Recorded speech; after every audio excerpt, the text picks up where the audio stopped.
how to monitor a person with tuberculosis. So as I have said earlier that the treatment of TB is for a long duration, 6 months. So whenever we start a person on anti-TB medicines, you should monitor them periodically for two things. One, to assess whether the disease is decreasing or not. Two, to assess whether the person is developing any side effects to TB medicines.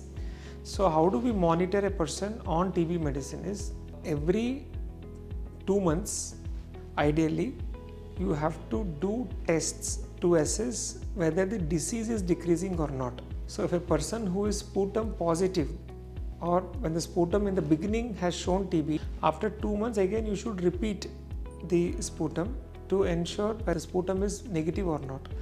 Again at 4 months and 6 months you have to keep testing the sputum.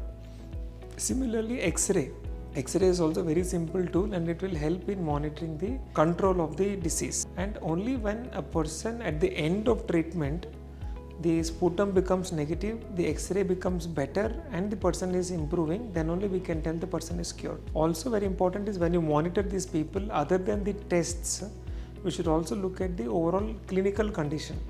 So the cough, the fever, whether they have become better or not, the appetite, whether it has improved or not, weight, whether it has improved or not. So you obviously have to monitor the clinical symptoms. The third very important thing which we monitor is the monitoring for the side effects. So every medicine has side effect. So similarly, TB medicines also have certain side effects. Not everybody, maybe 2% to 5% of them can develop side effects. So normally what should we look for?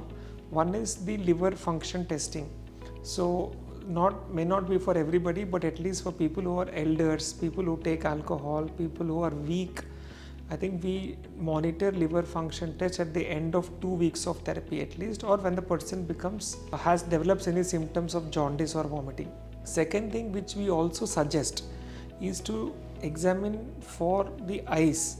So one medicine called as ethambutol, which can cause rarely effect on the eyes, because we have to give it for 6 months. At the end of 2nd month and 4th month, we suggest that all patients on ATT should visit an ophthalmologist and get their eyes checked. So these are some of the things which we test in between while on therapy for tuberculosis. So it is not just giving medicines and forgetting. You should assess for the clinical improvement. You should assess for the improvement on sputum and X-ray, and you should also closely monitor whether the person is developing any side effects of TB medicines.